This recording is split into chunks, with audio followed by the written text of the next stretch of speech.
happy to be speaking to you from the James and Susan Anchor podium. In honor of my illustrious predecessor, I'm Richard Fly, the town moderator. And what we're going to do is we were going to give each of the candidates a couple of, you know what, we didn't do our heads today. I have to crop the coordinates on video. It's like the NFL. Okay, so Nancy, you want to call? Heads. Heads it is. So you want to go? I'll let you go first. Okay, thanks. I take the kick off. So they'll each get about 4 or 5 minutes to give you a little sense of who they are and why they're running and what they want to achieve.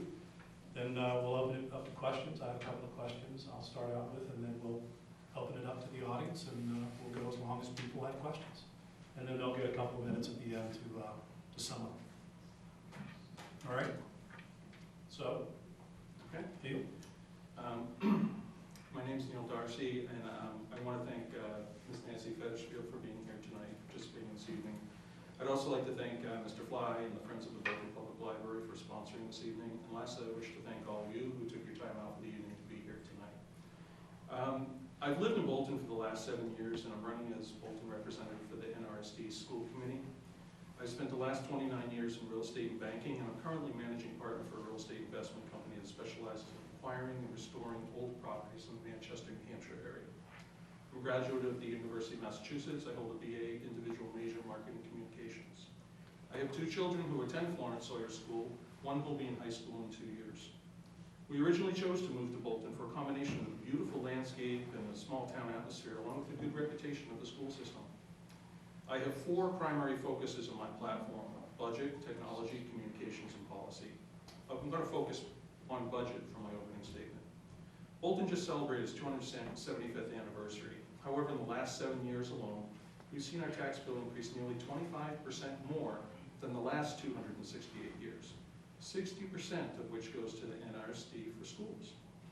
These statistics alone don't mean much without hard numbers. The 2016 budget is $52.6 million, more than the operating budget in all 3 member towns combined. And yet there's very little visibility into exactly how that money is being spent. The school committee has among their duties 3 primary responsibilities: budget, policy, and the employment of the superintendent.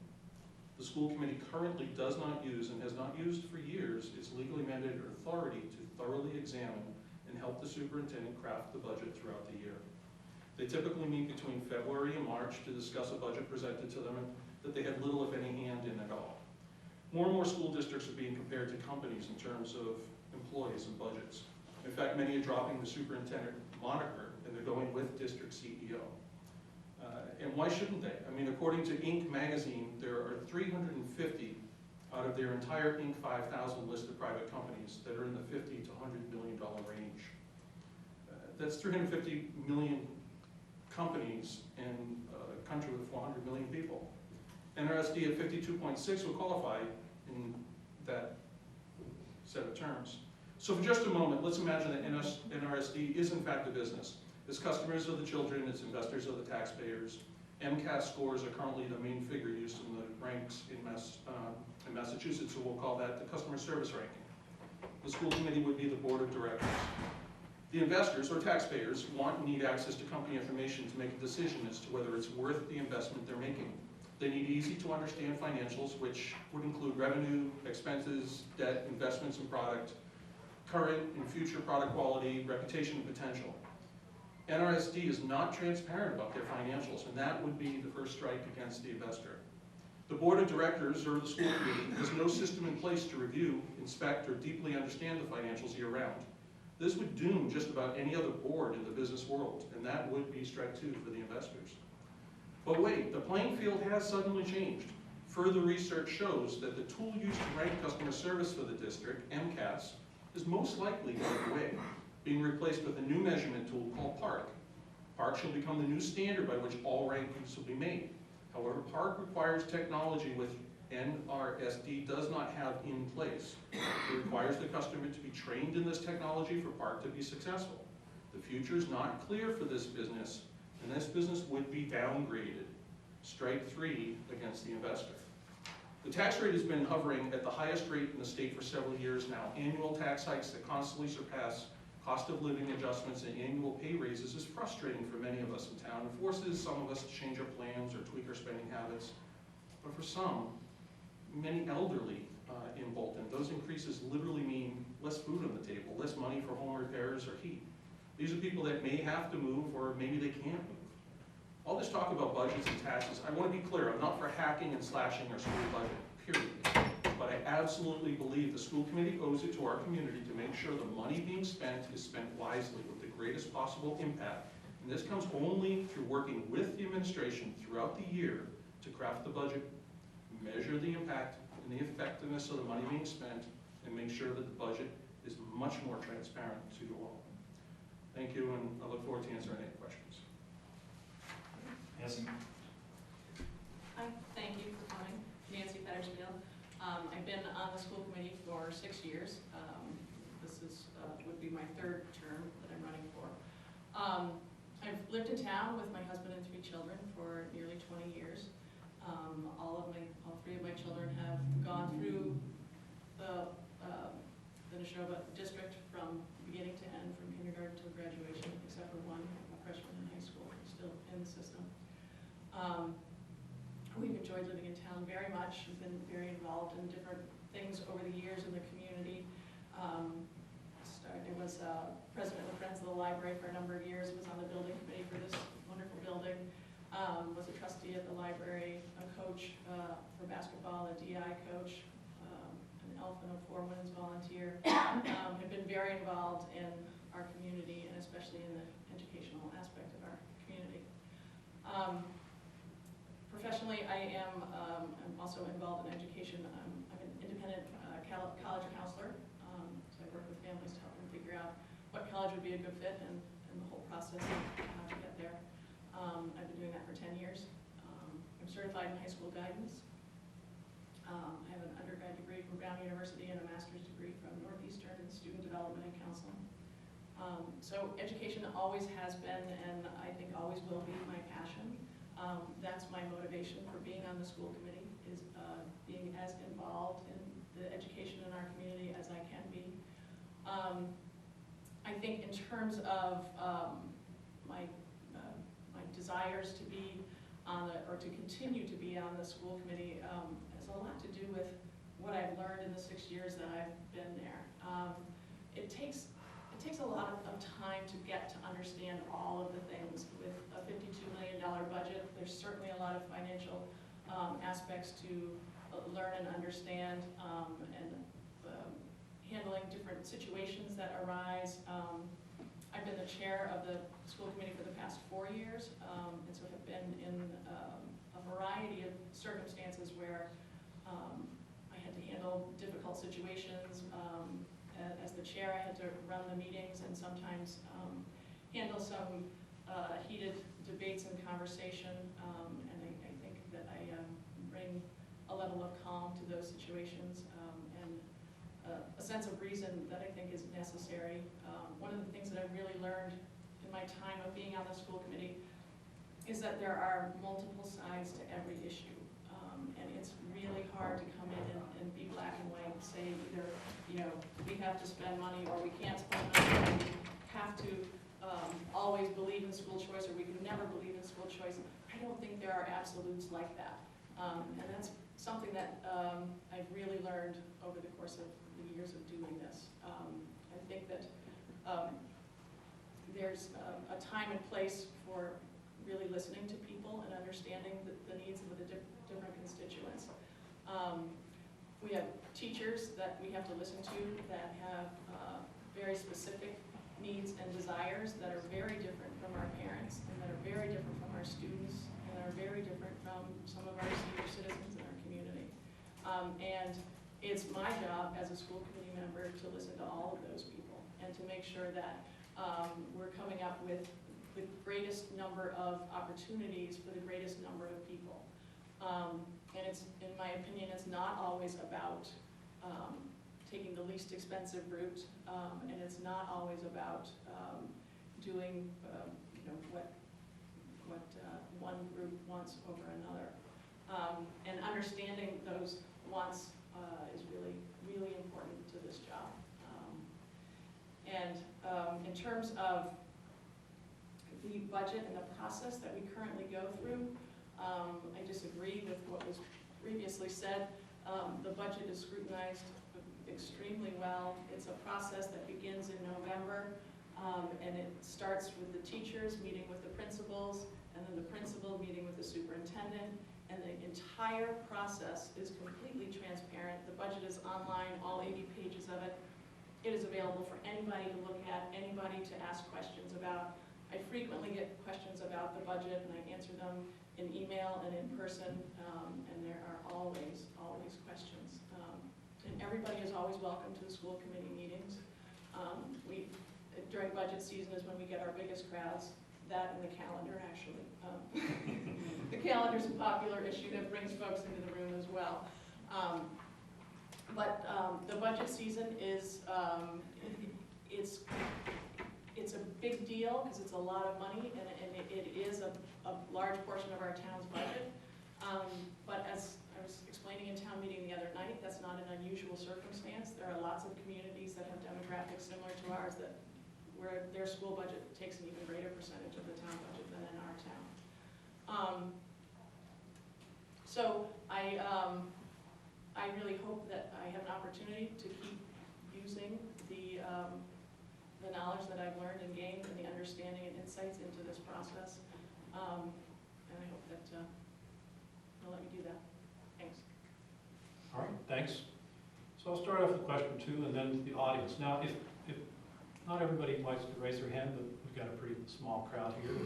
You're all friendly, but if somebody wants to write down their question and pass it to me, I'll take a look at it. We've got some pads up here in case anybody wants one. Otherwise, I'll just count on this being just as open and passionate as town meeting was.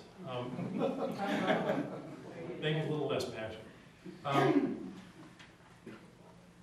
During the time I was in the school committee, we really had very little community or parental involvement in that budget process. And it doesn't look like it's changed all that much. What do you think the school committee can do to encourage more participation and input from the community, from parents in the development of that budget? You know, since you started first last night, why don't you start first, Nancy? Sure. So the process starts with the district improvement goals, and that's what drives the whole budget process. So back in the, well, we actually started in the summer, well, at the end of the summer, working on those district goals, and we've recently started getting input from teachers. We've had roundtable workshops with teachers, and community members sometimes come. We always are encouraging people to attend both the roundtable discussions and our meetings, whether it's budget related or not. We're always encouraging people to come and give us their input. To be honest, most of the time, the way that we get questions and involvement are in the form of either emails or people coming to the meetings. And I think that you know, this past year, I think we had more people attend than we ever had before at our budget workshop, which was great. It was really nice to have people answer and ask questions throughout the evening, and I think that that really helps to have a general understanding of how the budget works. Neal? So I think it's communication is an issue in general, and I actually that's one of the things that I was talking about as being part of my platform. And what I see right now is 3 towns, 3 separate towns, rather than one community. And that's a problem. If you're a parent in this district and you have, this isn't related to the budget, actually, what I'm about to say, but it will definitely tie in with the whole communication aspect. We had some people that had food allergy situation. Some friends of mine, their daughters have some issues, and they've been working with the district trying to get them to change the policy. And this was a real battle for them to get somebody to listen, and they had to take a lot of steps. But through this process, in getting into a subcommittee and a meeting and so forth, they actually bumped into somebody else from Lancaster who was on the way to another meeting to to talk about food allergy concerns and the fact that they have a school that's being rented and the food is being used on the desks. And, you know, they're genuinely worried about their children with these problems. Well, when these two people suddenly bump heads together, they realize they've both been working completely on their own independently rather than being together. And so, you know, simple things we could do with the other district, having a simple thing like a message board, 25-year-old technology, but if we put that in the district, we'd be able to bring all the parents together in one venue. You can have things put together with subjects, and so if you have things like food allergy, you can throw that call out to all 3 towns and get parents actually to get together. You become much more integrated as far as a community, the more communication there is. And I think that's one of the ways that you would get other people involved in the budget process. They really need more avenues of knowing what's going on. You know, again, the district website, if you go to that, it's full of just tons of information, tons of information. Good luck finding it. It's like a black hole repository. And that's another problem, is the website, I think, needs to be completely retooled so that it's much easier to manage navigating and finding the information you want.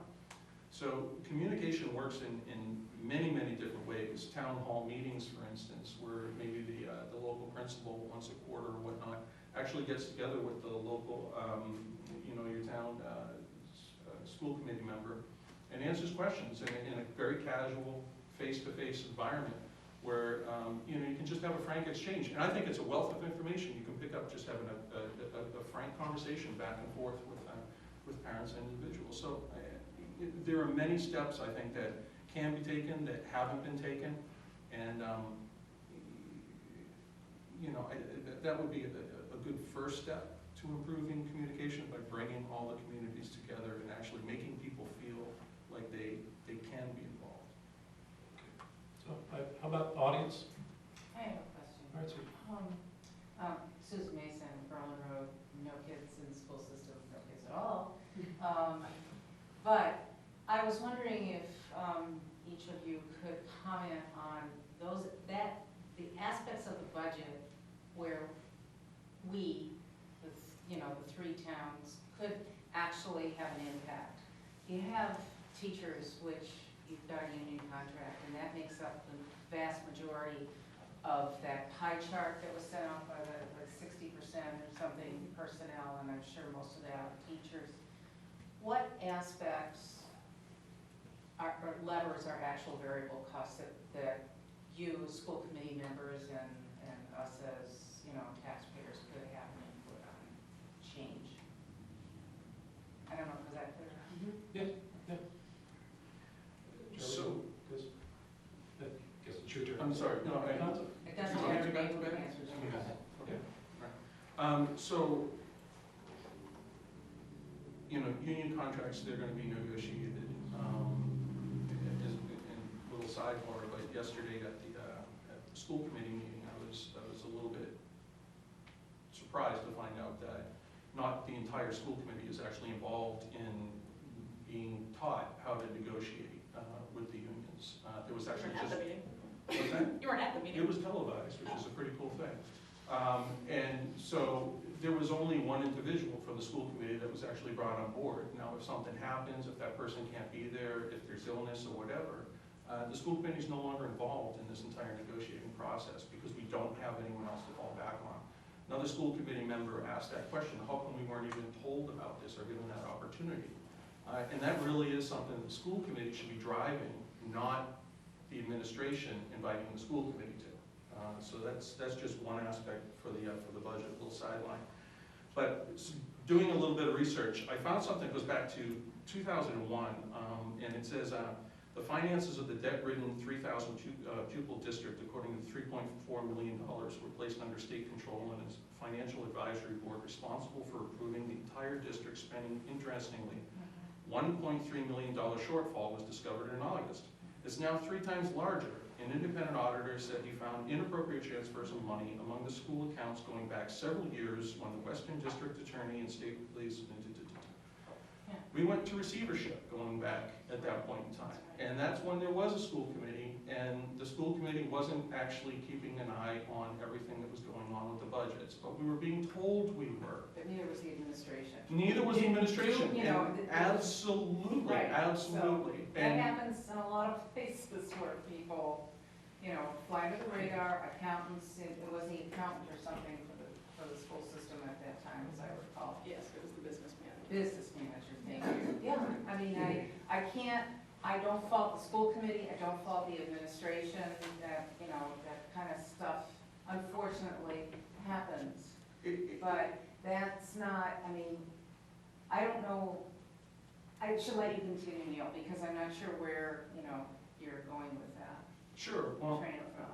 I'm happy to explain. So it's very important that we are involved in the process. We are not involved right now in the process. I understand that's what we're being told, but we do not have a subcommittee that's specifically dedicated to following this, and not just following, because it's not supposed to be the administration that actually comes to us with the budget. We're actually supposed to put together a mandate and say, here's the guidelines that we would like to establish that you set the budget upon, what's important to us in the system.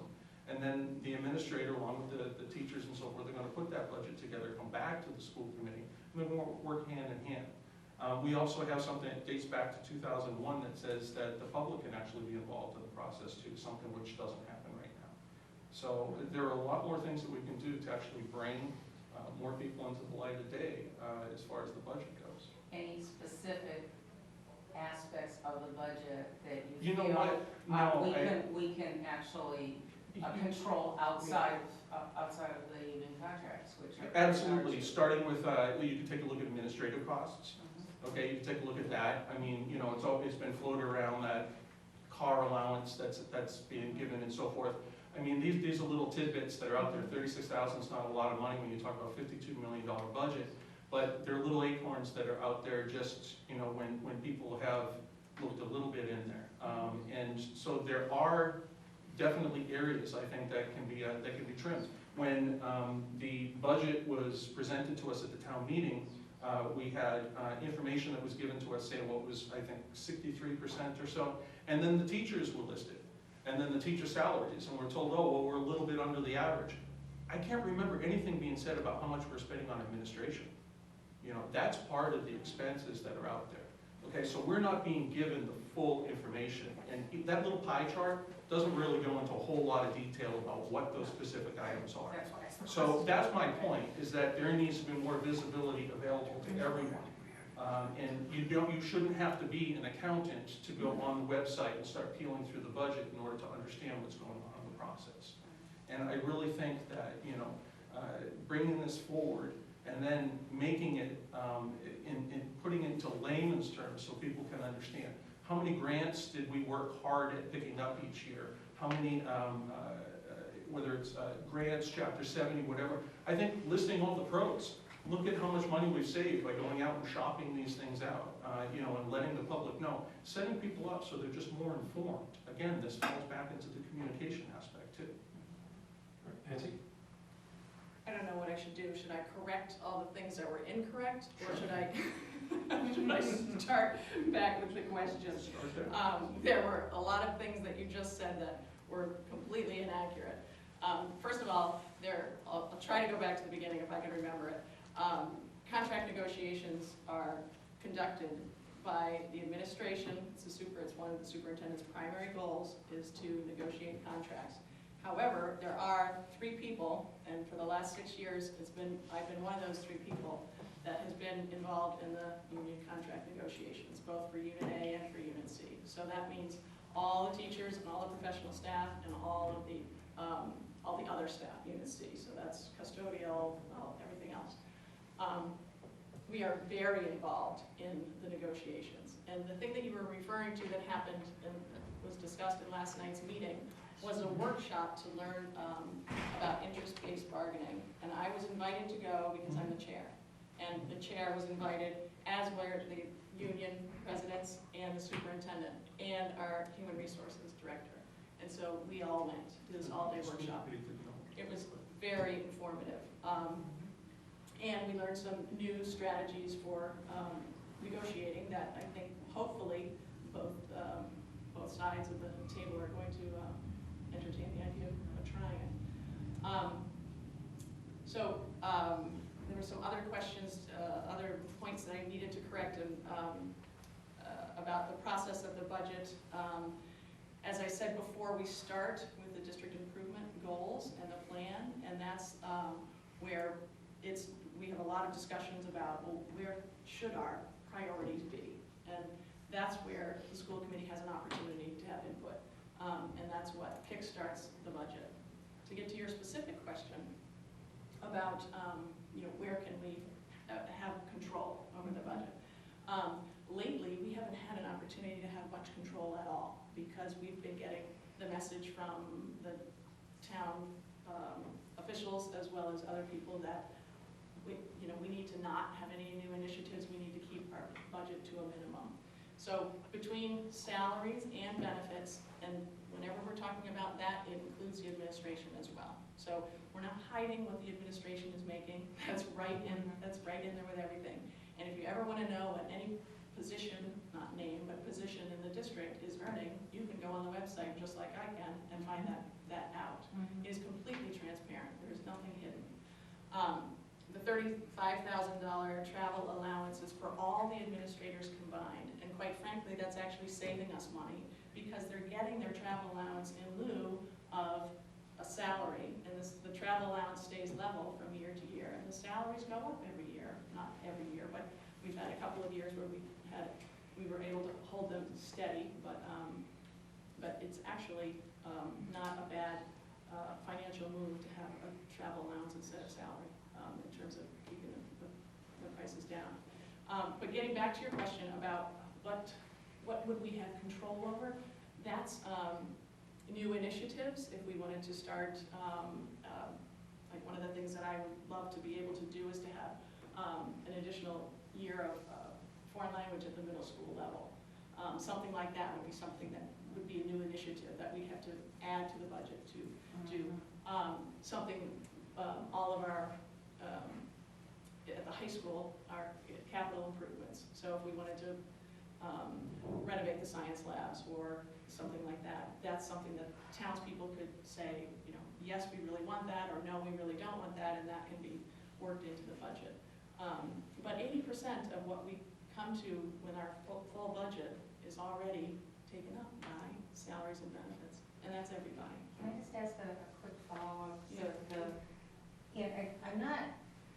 I don't have an issue with how much somebody makes. I'm just wondering whether there's too much administration, too much fat in the budget. I'm fine with, as many teachers and, arts and music and whatnot. I think that's necessary, but, do we have, that's where I was wondering if there was a way to trim the budget, is if we have too much administration. That's what was trimmed back in the 2008 round of cuts. We used to have a teaching and learning specialist in each discipline, and we don't anymore. There used to be more, the teaching and learning department was much more active and involved in doing things for the district. And I think that that's been sorely missed, frankly.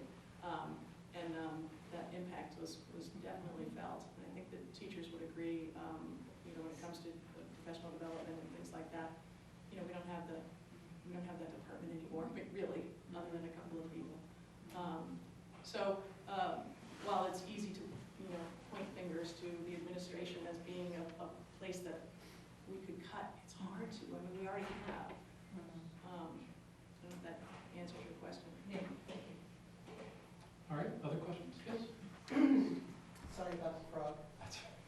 Pollen season. I'm Charlotte Johnson. I've lived in town for 38 years. My daughter went all the way through the system.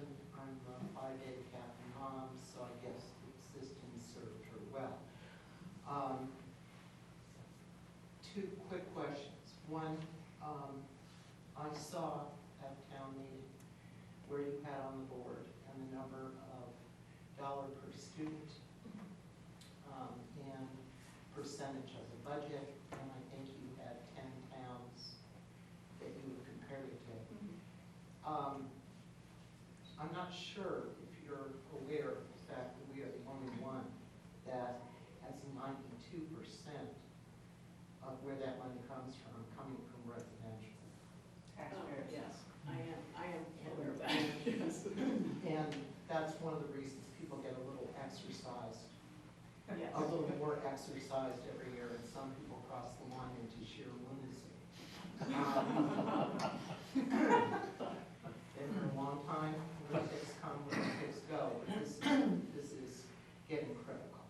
And so my question is, are you taking into consideration the total percentage of where this money comes from and the town budget in perspective of what is going to the schools? Are you mindful of what the town is generating when you go in and you make these decisions and projections? Absolutely. I mean, if we weren't mindful of that, we would be adding all those fun, exciting, creative things that we wanted to do that we haven't been able to. And, you know, we do communicate with the town officials in each of the 3 communities, and they give us plenty of feedback about how they want the budget to not grow. And that was exactly why I put in that presentation the other night about how many of the communities have similar situations where their school budgets are taking up such a great portion of their, I understand it's different. The issue that you're bringing up is where the revenues are coming from, not how the budget is being spent. Yes, yes. And yeah. Got a couple of stores, and that's about it. The question that I've got for you, Neal, is what can you do that Nancy's been out there and for a while. What is it that you can do that she can't? Sure. Well, I don't know, we wrestle alligators. If that would be relevant to the yeah. job, I'm interested to hear now. It's a good pack episode. Yeah, so on the, first of all, on the spending the budget question, if I might, as far as per student expenditure, I actually think that's a poor standard or justification for why we are not spending things. I think the true litmus as to whether we're doing a good job is actually the end result. So I don't care if we're spending $10,000 per student or we're spending $30,000. If we can spend 10 and get the same effects that we are for 30, wow, we're doing something good, okay? And now this Federspiel is sort of justifying, what we're spending right now, but she actually publicly shamed the town for not spending more. So there's a little dichotomy in that. Exactly true. Well, yeah, actually, well, then you were misquoted in the paper. So,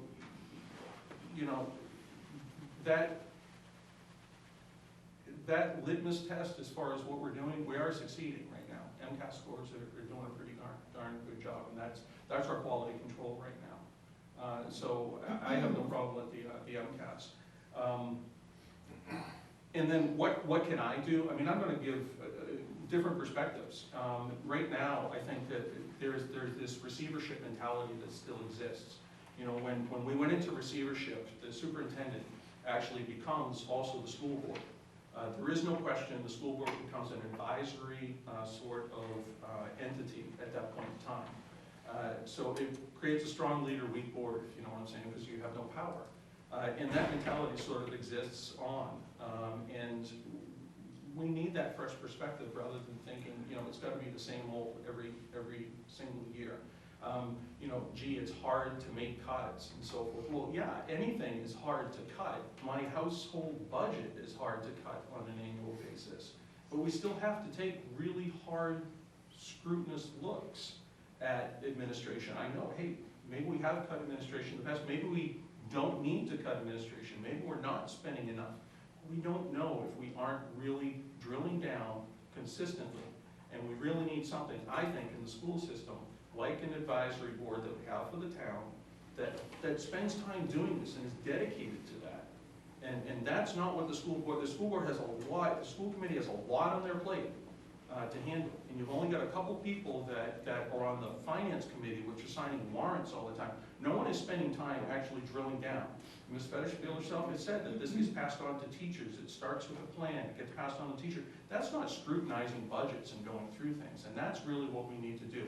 Can we vet our suppliers and so forth consistently? What can we do to beat every penny out of this? And that's what we should be doing each and every year. We do, every year, every contract, every vendor. But you're also under state procurement guidelines which require you to do that anyway, so, I mean, that I don't think is. And we saw how that went with the 110 traffic light, with the, I mean, so there's the 275 versus less. There are, in other words, there are ways that if you're vetting at a certain, you can get certain prices and you can still do a lot better if you're out there vetting. But as far as budget recommendations go, school systems actually put these things together, and we don't actually have something that's comprehensive as far as directives for our superintendent. And so I actually really kind of pick and choose a lot of things, looking at other school committees and departments. And one of the things that I would suggest, and it takes a team, so other people have to agree on the committee with something like this, would be emphasizing best practice principles with an emphasis on transparency and accountability in the development, presentation, and management of the annual budget. Includes the creation and inclusion of detailed cost centers, which is one of the ways that you can identify and save. Pie charts are fine if we can drill down on them. Maintain solvency with revolving funds. Some of these things are done all the time, but again, this is what I would be looking or hoping to set up as a standard. Review and determine based on past needs and plan judiciously, but not aggressively with E&D. I mean, we need to know what is really the safe amount to be saving versus, what we can actually cut loose and not have to put together. Review current programs throughout the year to measure for the effectiveness and impact, and seek efficiencies and savings with existing programs and staffing prior to seeking additional revenue. These are things that, we're told are done, but it's not being run through any subcommittee within the school committee. Maybe it's being done with the teachers and passing on, but it's not being done throughout the year. It's getting in front of the entire school committee in February, March, and discussed over a handful of times before it gets passed on.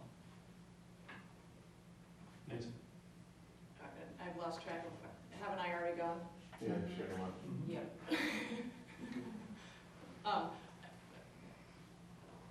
Okay.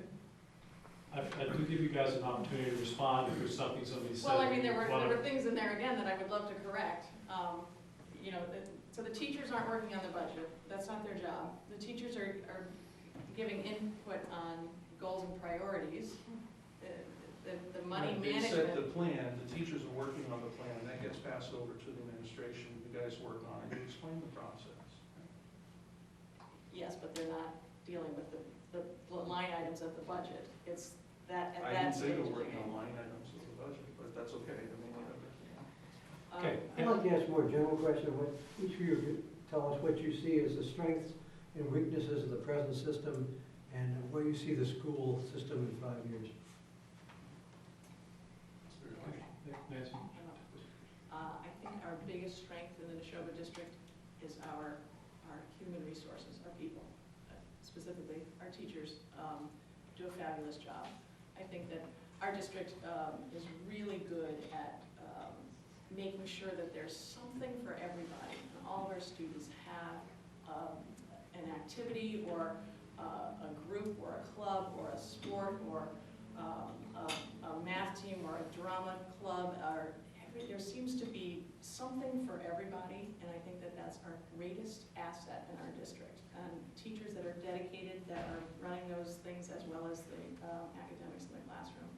I think that's clearly our greatest strength, and I think our teachers really care about our kids. And there's a mutual respect between the teachers and the students that we think is really something. And I think that it pays off in the long run for our students learning how to be lifelong learners and how to be good people. I think that's the strength of our district. Where do I see it in 5 years? Was that the next part? Well, weakness. Weakness, I think that we have probably a hard time handling all parts of the population. We have, our high school in particular is really geared for the college-bound population. We have 93% of our students going on to college, which is a pretty astounding fact, but for those that are not college-bound, we don't have a lot of great vo-tech options. We don't have a lot of things for people who aren't really good students. I would love to be able to develop that aspect of the school, or have a better vo-tech option that was close by, that could serve the needs of that population. And in terms of where we go in 5 years, I hope that we can stay on the positive trajectory that we are on. With standardized testing, I don't like standardized testing all that much, and I'm fearful of what the park is going to turn into when that gets introduced. We have chosen as a district not to participate in park yet. It's still a choice, but in a year or two, we probably won't have an option. We'll have to go with park. And I see us making that transition easily, because we already have enough computers in our schools. If we shift, because we only test one grade at a time, we could shift and handle it, even if we had to do it tomorrow. I hope that our district will continue to rise to the occasion on that front, and I hope that we can keep our teachers happy and keep them on board. We have a lot of longevity in our staff in general, but I hope that this all the changes with the testing world doesn't discourage them too much, because unfortunately I think it takes away some of their creativity, and I hope we can keep them excited about teaching. Peter? I'm into that. The park test is a scary thing for sure. Since we're number one state in education, and the whole Common Core is bringing us actually down. It's going to bring the highest ranked schools down. So I'm definitely not a fan of those things. Our weakness, our strengths right now, absolutely. I would add not only to fantastic teachers that on a whole are very dedicated to the job they do. I see what they do with my kids on a daily basis and kids' friends. They just go just completely over the top in a good way to help the kids and to guide them. Some more than others, just like, some people are going to be just more into certain things than others too. And there are some rock stars that we have. I also want to acknowledge the parents though, because this area has a huge amount of volunteers that just step forward to run things like Best Buddies, the robotics program. The drama club that I'm involved in has 50, 60 kids were in the drama. Every single parent stepped up and was involved in this over the course of months. And that's just Destination Imagination is another one. The kids are heading down from Florence down to Tennessee for the nationals. All this is parent sponsored and ties in with the schools. And I'm going to compliment Joel Bates, and I don't know Dr. Graham because I don't have an interaction with Dr. Graham as far as the student goes, but Joel is on top of all the kids. He's there greeting the kids in the morning, and the kids feel special when they come in. And they really emphasize the whole civil aspect of how we should, the golden rule, treat each other in class. And I think that's fantastic. The weakness right now that I see is technology. We're of differing opinions here, but right now the Massachusetts Department of Education put together a digital learning office, and part of that is to actually bring the districts all online with technology. That is the future. We're at a paradigm shift right now in the way that education is going to work. If we don't have that technology in place and be able to reliably use technology, then we're not going to be at the rankings that we are right now. because it's no longer going to be MCAS that they use to determine everything, park or whatever it is that takes its place. And, you know, Burlington's a good example. They have one of the best and most thorough one-to-one technology initiatives in the state. They've had it almost longer than just about anyone else too. And you have the superintendent that was talking specifically about park and the challenges. So when Ms. Federspiel says that we can take the test tomorrow, he absolutely disagrees with that and says, you know what, computers are a skill itself. And at the older ages, that's fine, but at the younger grades where we're going to have to take this test, the kids are really going to be hard pressed to not only operate the computer, but know how to give thoughtful answers while using the computer. It's a totally different thing. And that's where our weakness lies, because we don't have that type of training for the kids. We'll get there eventually, but we're not there, and there needs to be a comprehensive plan. If you go to the district website, the technology plan that's there was last revised in 2009. To give perspective, that was a year before the first iPad was released. You know, so when you want to talk about that, or clarity or transparency or whatever, we're not getting that, okay? And we deserve to have that. Those are some of the things I would like to see change. The future is going to be that technology that I was talking about. Bob Sikansky, Norris Road. My question is about the high school, and it's to both of you. What other high schools in the state do you think we should compare Neshoba to? In what aspects, what measurable qualities about the high school should we compare Neshoba to these other schools? And in your, given the schools and the criteria for comparison, how do we stand against those other schools? Whose turn is it? I think it's Neal's turn. Sure. You know, Acton Boxborough, it's twice the size, but it's a regional school. So it's you know, you could go to smaller schools that are within one community.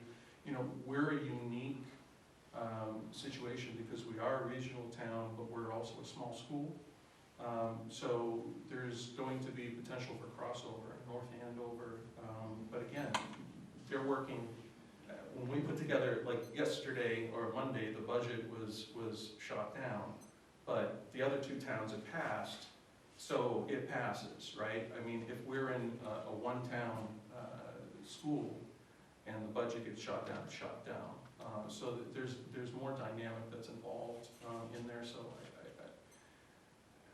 I think it's hard to choose, but specifically, I mean, in comparisons, you can go to the DOE and they're going to list all the schools by comparisons and rankings and so And forth. which comparisons do you think are most valid, and how do we stand up against other schools using those comparisons? Yeah, Acton Boxborough, for example, above or below.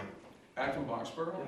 So Acton Boxborough, we're actually doing a little bit worse than them in some things, but you know, we're doing a little bit better than them in other things too. But if you're asking for me to suddenly have a spreadsheet with a bunch of data in front, I don't have that.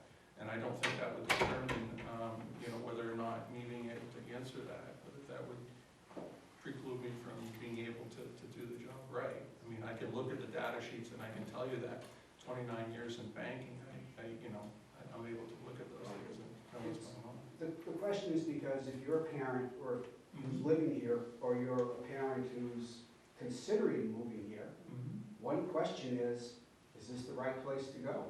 Or even if you're not a parent and you're a property owner and you're paying taxes towards it, it becomes a very important question of where, where the schools rank, because for those of us that don't have kids, and we're buying, I'm sorry, I didn't mean to interrupt you, but that's the other part of we're a big part of the population too, and There's the belief that the schools drive real estate prices, Right. which wasn't my direct question, but it's worth mentioning. Yes.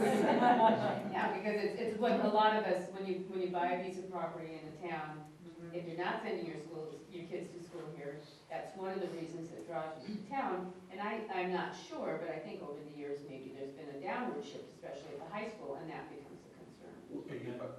May I just finish this off? Yeah. Just answer, because I think I understand your question a little bit more. And I mean, you're talking about things, if you're out there looking, you're not necessarily going to the Mass DOE website. You are actually checking online, so it's going to be things like World News Report, it's going to be Boston Globe and so forth. They actually are doing rankings. You know, the Boston Globe has, basically everybody's using MCAS when they're coming in with those rankings, and that's playing a very strong factor. That will change though, and that's part of what I'm saying, is that that's all up in the winds if we go to Park, because now they're going to have to rely on something else. So making those comparisons, what you can compare now may not actually work. You also have to know, does that small school, are they a one-to-one initiative right now? We're not. I mean, how does all that, you know, there's a lot of moving dynamics right now. So if I was moving into this area, I'd take a look at taxes, I'd take a look at the MCAS scores, I'd make the comparisons, and work from there. Nancy? We look at a lot of comparison schools for a lot of reasons, and usually there are often different comparison schools that we use for different purposes. Because when we're using it for salary, whether it's for teachers or for administrators, we need to be geographically conscientious about the schools that we're comparing ourselves to, because that's going to be directly dependent on the market that we're in. So we're not going to be comparing ourselves to schools that are in Western Massachusetts, for example. However, we're happy to do that when it comes to test scores, and everybody always likes to pull out certain names for different things. So when we're looking at a geographic mix of comparison schools, frequently we'll use Westboro, Algonquin, Shrewsbury, Groton Dunstable. Those are all districts that have enough similarities to us that we like to use them as comparison schools. The names that get thrown out when we're talking about rankings for MCAS scores are often, we call them the W's, the Weston, Wellesley, Westwood, that are very affluent communities who have very high scores. And there's a very strong correlation between average income and household value and test scores. You know, and then Lexington and Acton-Boxborough are two districts that aren't too far geographically, but are very high on the MCAS scores chart. So there are rankings that, a lot of the rankings do rely on the MCAS scores, and then when it becomes Park or whatever the test is, it doesn't really matter, it will still be the test. And then there are other rankings that are more creative. Like we did really well in the state on the best bang for the buck. I'm not exactly sure if that's what it was called, but that was the idea. So it took into account other things, not just test scores, but test scores versus annual household income and things like that. And I was happy to see that we did really well in that one. And then there's like the Newsweek, which has the national rankings, but then they rank also the schools by state. We did quite well in that one also. And that relies on test scores, but it also uses other things like what percentage of our students are taking AP exams, and what percentage of those students who are taking AP exams are getting a score of 3 or higher, average SAT scores. So there's lots of different rankings and lots of different schools that we choose to compare ourselves to. I asked you to tell us which ones you think we should use, and I did. okay. Well, I mean, I talked about. Well, generally, which one he does, the Acton-Boxborough, for example. Leave the Acton-Boxborough. Can we be Acton-Boxborough? Yeah. In test scores, no, we can't. I don't think. I want to be Acton-Boxborough. If you want, well, I don't want to get into that. I don't want to be bashing any particular school district, but they have very strong test scores. I totally agree. But there are other issues there that you might not be so happy to have. I'll just leave it at that. Okay. Sam Bruce, Nashway Road, and in full disclosure, I'm married to one of the candidates, but I do have a question. Which one? It's not me. Good answer.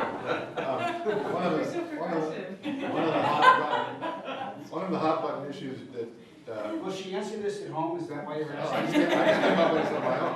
One of the hot button issues that I know that the school committee has dealt with over the last last 6 years is school choice.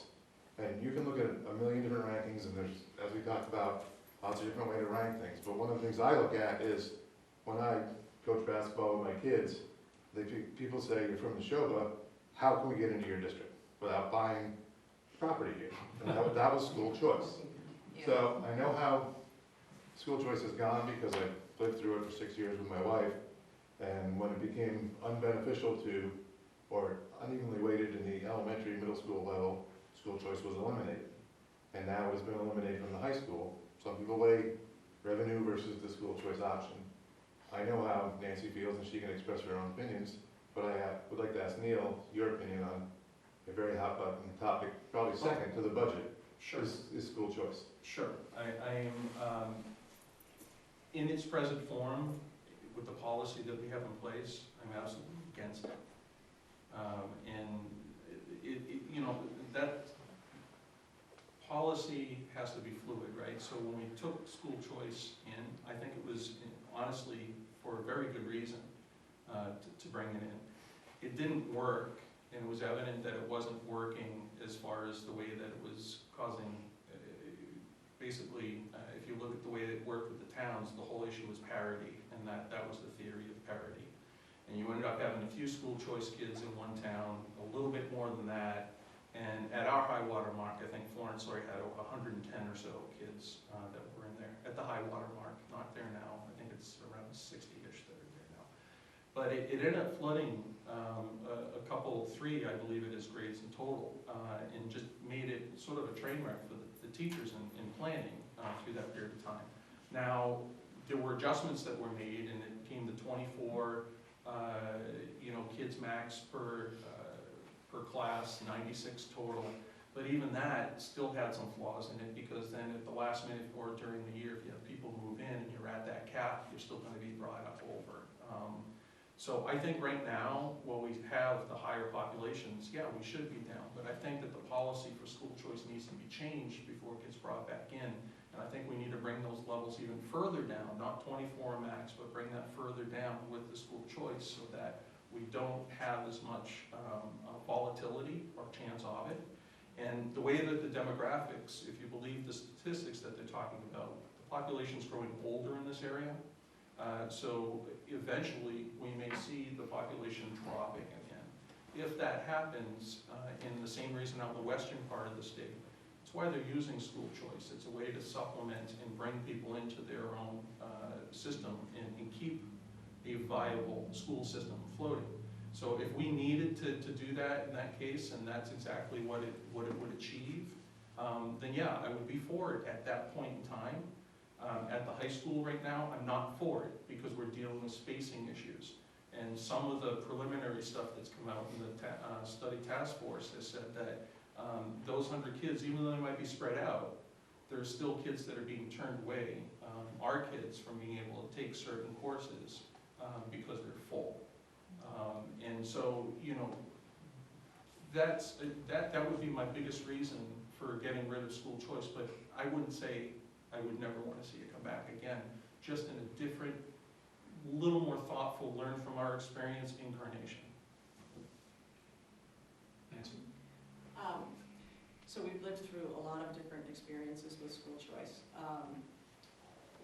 We had it in the high school only, and then in the 2008 crisis, if we can call it that, we expanded it into K through 8 and at the high school. It didn't work K through 8 very well, in my opinion. I worked hard to actually get it out of the district in K through 8, only because in K through 8 we're not integrated as a district like we are at the high school. So it wasn't a problem that we had 65 school choice students at Florence Sawyer, 40 in Lancaster, and 5 in Stowe. And it just wasn't right. So, and all of the revenues that were gained from all of those students were put into the Neshoba pot. It didn't go to the school. So for those reasons, I fought hard to get rid of it in K through 8. The other night, I voted to keep it at the high school because I think at the high school it works. Because we get roughly $500,000 a year for these choice students. school choice students. And what's happening at the high school is the classes are determined and the schedule is built around the number of students that sign up for each class. So whereas if a third grader comes in, they sit in the classroom all day and they're one of those 24 kids that can be in that class. But at the high school, the kids are signing up for the classes that they want to take, and if there are enough kids to justify having 3 honors English classes, then they'll build 3 honors English classes into the schedule. So it's not putting a burden on the system so much as it does K through 8. And in my opinion, it would be nice to still have that $500,000 revenue every year from those choice students, and that would be a nice way to sustain a new program or two, or a new hire or two, in my opinion. All right, well, we're actually at the end of our time, so I'm going to give you each a couple of minutes for sort of a closing statement. Nancy, since you wanted to toss it first, or Neal decide whether he wants to go first or last to the end. Sure, I'll go next. Okay. Thank you for your time. Thanks for coming out and caring about this. I hope that I'll have your support on Monday. There aren't many reasons to go to the poll. I think we're the only contested race, so I hope that you'll make the effort. I just wanted to say in closing that that this is about education. It's also about money and budgets, but I really I have a passion for all things education related, and at the core of all of this is what we're doing for the kids, which translates into the other parts of the town. But I think that we have a really great district, and I really hope that our towns will continue to support the budgets that it takes to keep our district as great as it is. Thanks. Neal? We do have a great district. We have fantastic teachers. We could do better. If anybody takes a little bit of time and checks out the district website, looks at the issues of technology that hasn't changed in a long time, try to find various records and so forth that were on the site and I guess supposedly easy to find, you find that they're not there, and that we need to have that transparency, that clarity for not just the kids, which are important, and that's what we're all here, and that's why I'm doing this for my 2 daughters. But we also need to be sensitive to the rest of the town too, because we are one community. And so just because you don't have children, or because your children are older, and I have children, doesn't mean that your voice should be discounted. So I really think that, if you vote for me, I'm going to do the best I can to make sure that there is absolutely much transparency brought into this district, and as much communication and attempt to bring all 3 towns together as a community. I'll always be there to answer any questions. You're not going to be put aside, and I will work very, very hard with the other members of the other towns to build consensus for some of these very positive changes as we move into the future. So I hope I have your vote on Monday, and I thank you for your time. All right, thanks Nancy and Neal for spending the time with us this evening. Thank all of you for coming and asking some good questions. And all those people will be watching this every other hour for the next 72 hours. Go vote. It doesn't matter that there's only one contested race. If you go to town meeting, if you don't go to town meeting, if you don't go vote in the election, you're not having a voice in your community. So please vote. But the other question on the ballot does count. Absolutely. The borrowing. Yes. Whatever decision is made on that borrowing article is good for a year. Yeah, the street light question is still on the ballot. Yep. So if you don't vote for either of us, vote for the street light.